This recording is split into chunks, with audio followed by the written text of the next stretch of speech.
Muy buenas noches, bienvenidos a Contrastes 40. Saludo esta noche a Eduardo Ruiz Gili. Hola a todos, ¿cómo están? Ana María ¿Qué Salazar. tal? Muy buenas noches. Francisco Garfias. Hola, buenas noches. Y nuestra invitada, Natalia Ardiseño. Buenas Hola, noches. ¿qué tal? Muy buenas noches a todos. Bueno, no cabe duda que la instalación de un programa, que es la Cruzada contra el Hambre, precisamente desde las Margaritas, Chiapas, cuartel que dejara como tal el subcomandante Marcos en 1994, cuando declara la guerra al gobierno.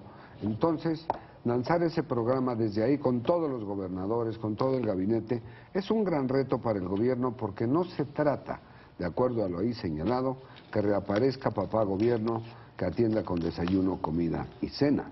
Los primeros 400 municipios que serán atendidos llevan a la par programas alternos para no solamente atender el gravísimo problema de lo peor que puede tener un ser humano aparte de perder la libertad, que es el hambre. Eduardo, ¿qué opinas de esto? Mira, que haya gente que tiene hambre en este país es un insulto a los que no tenemos hambre, número uno. No debería estar ocurriendo después de ya tantos siglos de vida independiente, casi 200 años. El problema es que no veo cómo se va a paliar. O sea, ya está el programa, va a estar el Sistema Nacional contra el Hambre, el Sin Hambre, y todo suena bien en papel, y se ve bien. Pero yo tengo varias preguntas. ¿Cómo se garantiza que el dinero y los recursos lleguen a los que deben ser beneficiados? ¿Cómo se garantiza que en estas comunidades, municipios de gran pobreza, donde impera el cacicazgo y todas estas prácticas y usos y costumbres ancestrales, sí, no va a ser negocio de caciques? Y también me pregunto, cuando dicen de que van a ver de qué manera esta gente, pues no solamente vive de la asistencia gubernamental, que es de todos los mexicanos a fin de cuentas, ¿cómo van a poder generar recursos, trabajos, etcétera? El problema en estas comunidades es que la gente no sabe hacer nada dentro de la economía globalizada. Estamos hablando de zonas rurales muy pobres, y ahí están. Se han quedado fuera de lo que es la del desarrollo. Sí. Entonces, suena bien decir, les vamos a dar empleo. ¿Empleo de qué? ¿Qué van a hacer? ¿Cómo lo van a hacer? ¿Quién va a invertir? ¿Van a producir productos? ¿Quién se los va a comprar? Sí. ¿Servicios? ¿Van a llegar los turistas? Sí. No sé. O sea, el problema es muy grave. ¿Cómo complejo se va a resolver? Ahí está un indicio, ya lo anunció el presidente Peña Nieto, pero hay que ver ahora cómo aterrizan todo el asunto y quiénes están a cargo. Ana María. Tú hiciste un comentario al inicio del programa de que el presidente Peña Nieto insistió que este no es un programa de papá gobierno asistencialista. Mira, ahora, si hay, pero ¿sabes que yo creo que sí debería de ser un programa de papá gobierno y asistencialista? Claro. Por las siguientes razones. Porque si tú tienes... la diferencia de un programa que lucha en contra del hambre a un programa que lucha en contra de la pobreza es que si las personas tienen hambre, verdaderamente no pueden hacer otra cosa. Entonces es un programa de emergencia. Se tiene que considerar como un programa inmediato en donde literalmente el papá gobierno tiene que venir y darles la comida directamente o asegurar que tengan los alimentos. Entonces es una percepción diferente de cómo se maneja el programa. Entonces, si hay algo que el gobierno debería de haber estado haciendo desde hace décadas, es este tipo de programas para este tipo de gente, particularmente para los niños. Han existido. Había un sistema nacional alimentario, ¿no? No, pero el programa Oportunidades incluye muchas cosas. No, pero acuérdate, esos programas de oportunidades eran programas de lucha en contra de la pobreza. Nunca se había dicho... Eran superasistenciales. Pero es muy diferente tener un programa en contra de la pobreza que un programa en contra del hambre. O sea, el hecho de que un gobernante está reconociendo enfocarlo exclusivamente al hambre es un programa muy diferente y el enfoque es muy diferente a los programas en contra de la pobreza. Francisco. Bueno, aquí yo voy a diferir aquí de Ana María. Yo ¿No sí conmigo? Creo... No, contigo. No, ¡Wow! ¿Qué pasó? No, Ana María diciendo que ella dice que el Programa Sol fue un programa asistencialista. Claro, no estoy diciendo que es el mayor programa asistencialista que ha tenido el país. Y sin embargo, el hambre ha crecido en el país. Por eso estoy tratando de decir, este es un programa en lucha en contra del hambre. Nunca lo propusieron así. Este es un programa en contra del hambre, no de la pobreza. No, es que también me estás bien malinterpretando. Está empezando, Francisco, continúa. Bueno, es que ya es que malinterpretaste. Si quieres agarrar el micrófono, pues vámonos. Sí, pues continúa, por favor. Vienen muy flojos esta noche. Parte de contrastes es esto. Parte de contrastes es esto, bueno. No, lo que yo decía es que efectivamente ya habíamos tenido programas de ese tipo, asistencialistas, que finalmente no han dado ningún resultado, que estaban focalizados en terminar con el hambre. ¿Cuántos años llevamos escuchando que va a haber Pronasol, Sistema Nacional Alimentario, con Azupo, todo esto? Y finalmente el problema persiste, está. ¿Sí? Se ha agravado. Y creciendo, Y creciendo. Yo sí pienso que al mexicano no hay que darle solo de comer, de desayunar y de cenar, sino hay que enseñarlo o llevarlo o ayudarlo a que aprenda a que le den. Permíteme, Ana María, es un poco él. Me dices, ¿cómo le hacen para los programas de empleo? Bueno, pues se ponen industrias, se acercan, puede ser frijol, puede ser... Espérame, Ana María, para no romper el orden de todo. La industria agropecuaria es muy vasta, mi querida. Si tienes hambre, no puedes trabajar, entiende. Si tienes hambre, no puedes trabajar. Hay otro punto que no se mencionó. ¿De dónde van a salir los recursos? Ese sí es un tema. ¿Sí?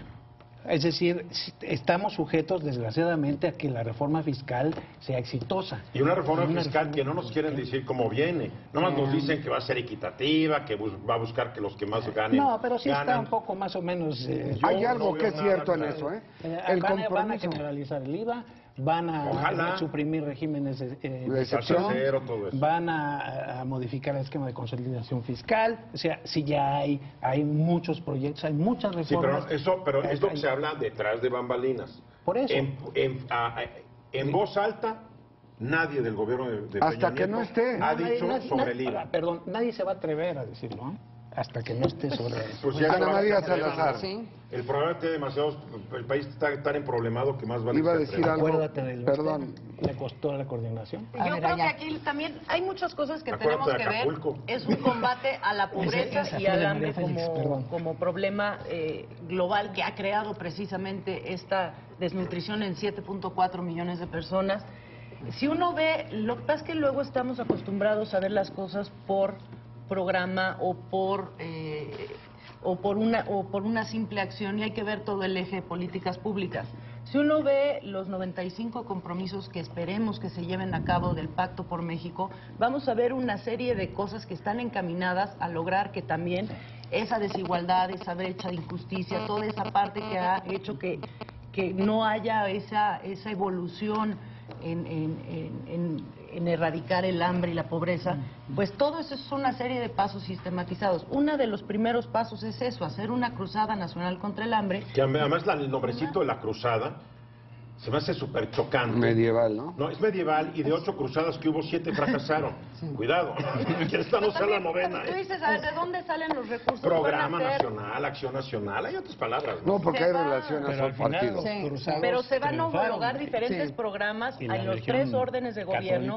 Se habla de 66 programas transversales que se involucran, además, si me hacen favor. Y que se vayan encabezando a lo mismo. Lo que pasa es que también luego vemos, o habíamos visto, que había un programa nacional, que un programa no es una política pública. Una política pública es una serie de programas que van a erradicar un problema generalizado. Y lo que hemos visto es que a lo mejor yo tenía como gobierno federal un programa y en los estados caía el recurso y hacían el recurso a ver qué, y tenían sus propios programas y todo era usado con fines ¿Por qué garantiza que eso no va a ocurrir esta vez? La supervisión que el mismo programa tiene. O sea que los demás no estaban supervisados. No estaban supervisados. ¿Qué se pasó? Yo recuerdo que cada programa que han anunciado siempre han dicho ya habrá una estricta supervisión.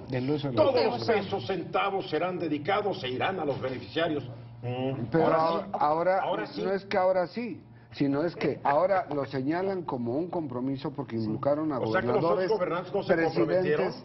No lo sé porque no tengo los elementos. No, yo creo que hay que ser. Pero los gobernadores y presidentes municipales están involucrados en esto de una manera tal que si les falla en lo que tú dices, que gasten el dinero en otras cosas, bueno, no será un Yo recuerdo que también se involucraron en la lucha contra la delincuencia organizada y hubo sus ejercicios de dinero. Aquí, de nuevo, lo que está saliendo, ¿no? Yo como Santo Tomás, hasta no ver. Yo creo que, de nuevo, para subrayar, hay una diferencia entre programas de lucha en contra del hambre y programas de lucha contra la pobreza. Quedó claro, sí. Y aquí el énfasis de este programa, es para los niños. Si tú te fijas, lo que haces, más que darles trabajo, es que los niños que por puedan lo menos estudiar. no, ni siquiera estudiar, es que entiendan. Y los datos de entiéndanme, ni siquiera estudiar. Aquí el tema es que están sobrevivir, muriendo, dices. sobrevivir.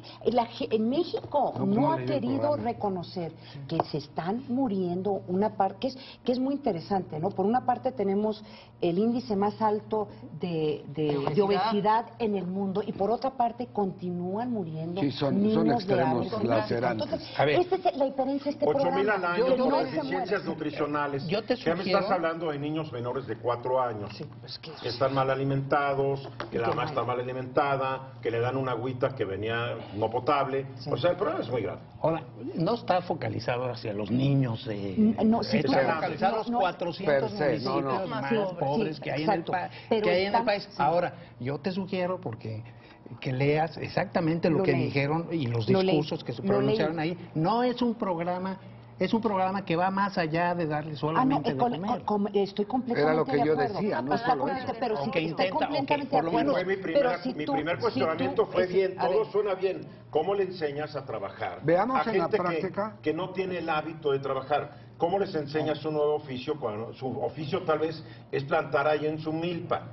O sea, ¿cómo les cambias su cultura Pues Eduardo, laboral? empezando por algo. No, Eduardo, Sí, pero ojo, a lo mejor no se puedes. dice más fácil de lo que se hace. No, Cambiar cultura nadie ha es dicho de lo que es más fácil. difícil. Sí. Y también hay que tener claro que son procesos que van a tardar décadas en verse los resultados. Pues vamos a No ver. es de un sexenio, es con de ello, décadas. vamos a ver. Y qué con bueno que ello, se empiece, ¿eh? El gran reto, era lo que yo te decía.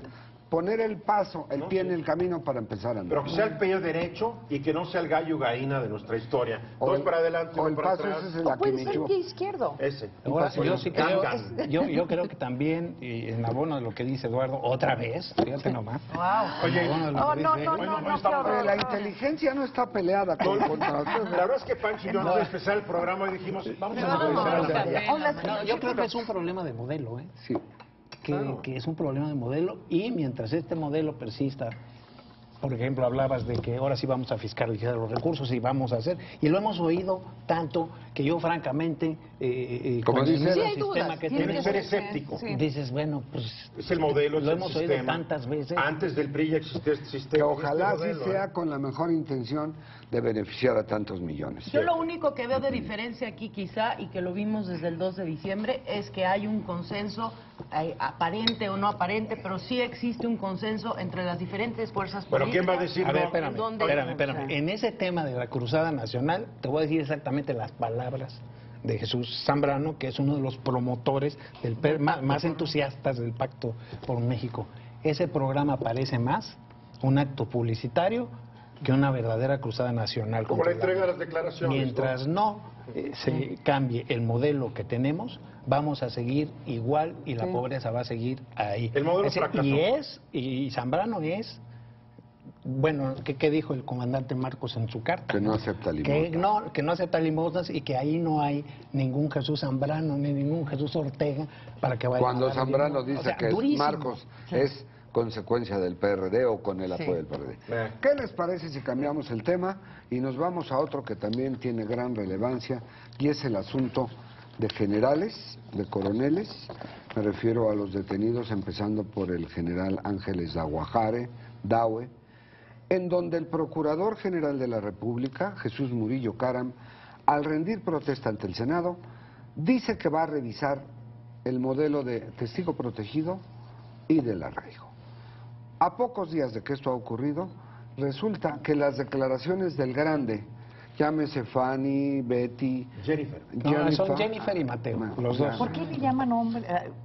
son nombre testigos de- protegidos. por eso le tienen que protegido. poner nombre de Le mujer. fue peor Violín y Silvestre. Mickey A ver, Mouse. mira, de este caso hay varias cosas que me llaman la atención. Estamos hablando de un ex subsecretario de la Defensa, Tomás Ángeles Daguajare, de un general de división, Ricardo Escorcia, de otro general brigadier, Roberto Daue, de un teniente coronel Silvio Hernández Soto y de otro par de... Otro elemento, dos. Son Aquí, cinco. aquí el problema es este, que la semana pasada, y me refiero aquí porque el título es muy largo, el magistrado de circuito del 5º Tribunal Unitario del circuito del Centro Auxiliar de la tercera región, con residencia en Guanajuato, un fulandrejo que responde al nombre de Rafael Rojas Licea, dijo que existían pruebas suficientes, sí lo dijo, perdóname, elementos para negarle el amparo a los militares. Y así se lo negó. Así fue. A ver, espérate. Claro que sí, así fue. A ver, porque ellos estaban, el proceso? No necesito que me expliques nada. Entonces, el hecho es de que el señor les negó el amparo diciendo que había evidencias, indicios. No entiendo ese proceso. Y una semana después, el procurador dice que no los hay. ¿Por qué dice no, que no lo es que no lo entiende? entiendo. A ver, Ana María, aquí hay algo que poner en claro. Déjame explicar lo que pasó hace una semana.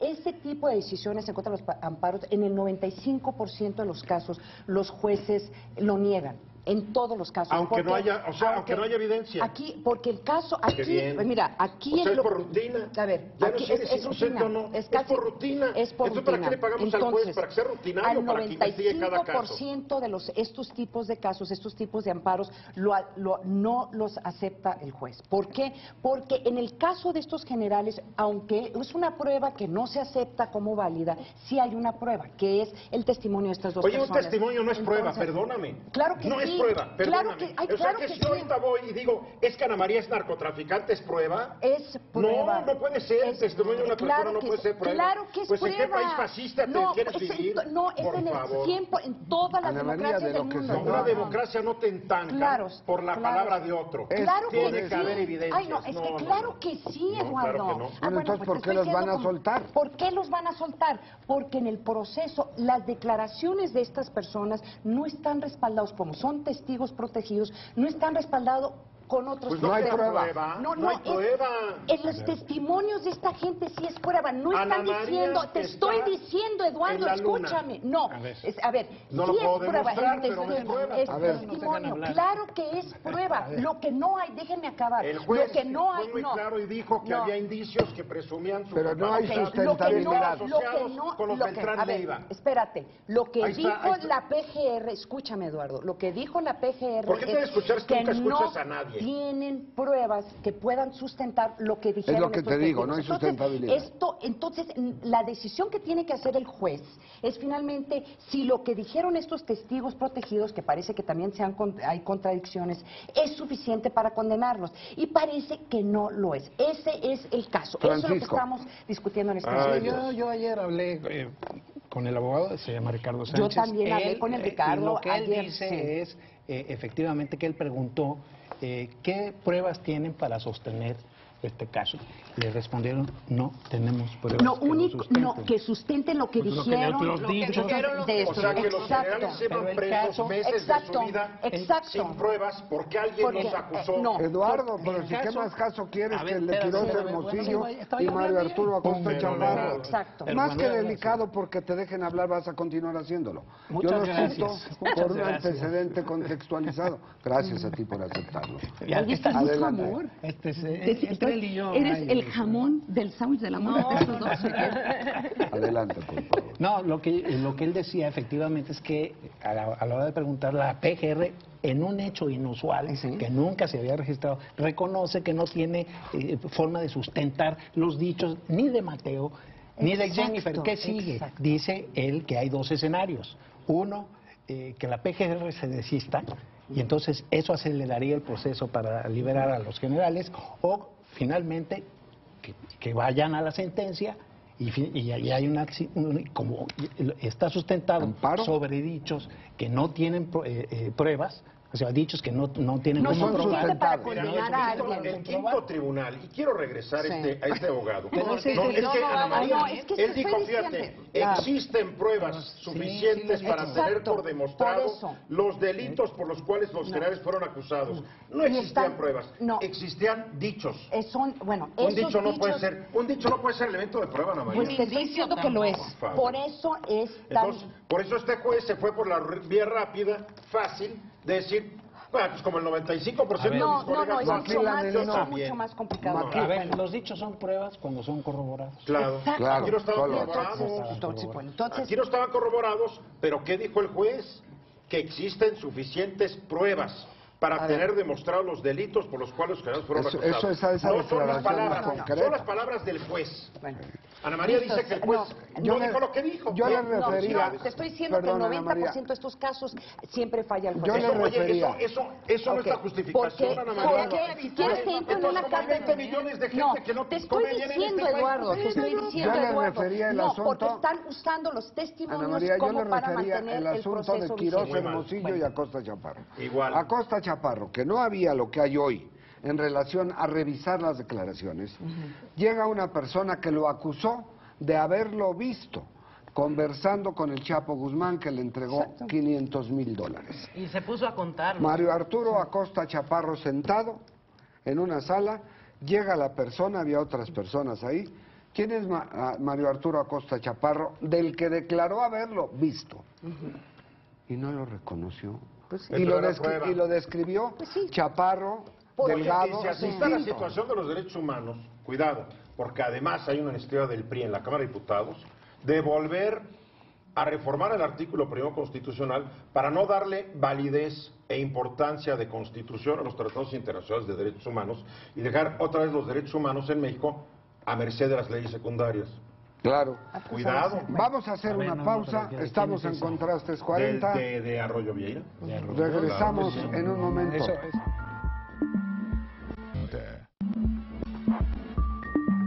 Estamos de regreso en Contrastes 40. Saludamos a la audiencia en Ciudad Juárez que puede ver la señal de Proyecto 40 totalmente gratis a través del canal 11.2.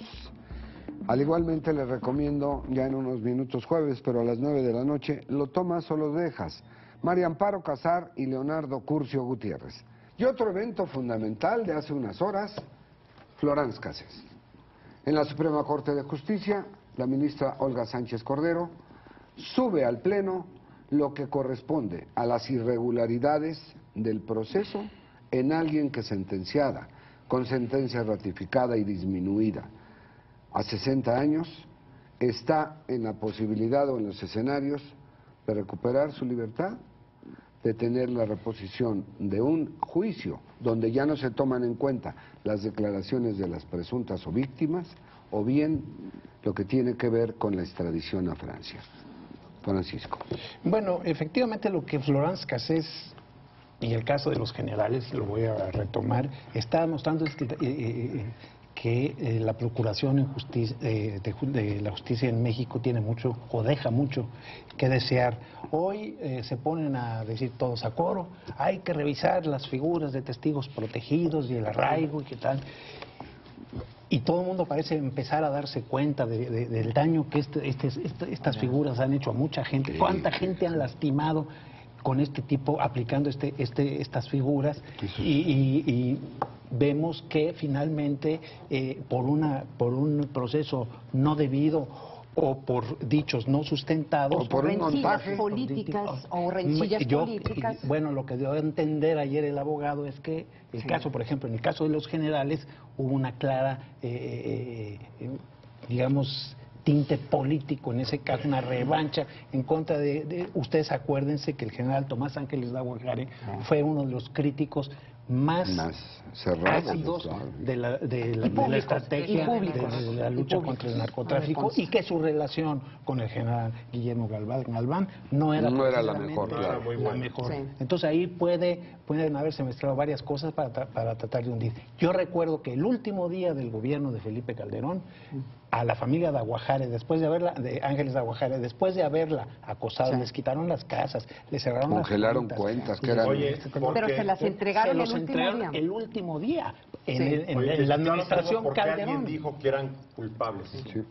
Es que también es un punto de ver también la administración de justicia. Cuando salió presunto culpable todos estamos escandalizados. Y después se les olvidó y después se nos olvida. Sí. Muchas veces vemos las cosas a nivel de cómo se den las cámaras o con el mismo Procurador General de Justicia, y hay que ver hacia abajo también qué es lo que está sucediendo. Aquí hay un problema muy grave. Mira, yo me he manifestado a favor de la liberación de Florence Cassés, y no porque sea inocente o culpable. Yo no sé si es inocente o culpable. Correcto.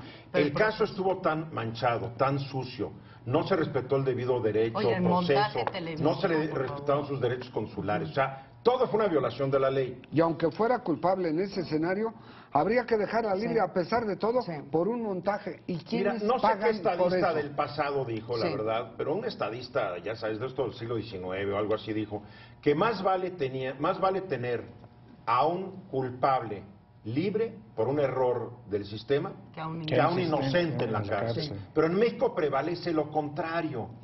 Y eso habla muy mal de nuestro sentimiento de humanidad y de solidaridad, porque tú ves toda la gente que la deje, no importa que se hayan violado sus derechos humanos, que la dejen, que la entanquen. Ahí está Isabel Wallace y Martí, que la dejen, porque yo también entiendo, son gente muy agraviada, y dicen, es que los derechos de las víctimas, pues las víctimas, en tal caso, deberían demandar al Estado mexicano, que es el que les falló, haciendo mal el caso. Era lo que yo decía, la impunidad va a volver a predominar entre quienes hicieron montajes, aceptaron declaraciones de testigos protegidos que no se sostienen, y todo queda perfecto. No hubo costos, no despidieron a nadie, no enjuiciaron a nadie, no hubo... Y Genaro García Luna... el productor está en Miami, feliz de la vida, Calderón está en La Voz, la ex procuradora no sé dónde, Fox feliz de la vida, porque con Fox se cometió este agravio. Y lo interesante fue que Genaro García Luna, cuando esto sucedió, estaba Vicente Fox como presidente. Y él era el director de la AFI. Exacto, y lo premian haciéndolo secretario de Seguridad Pública. Nos queda un minuto. Está bien,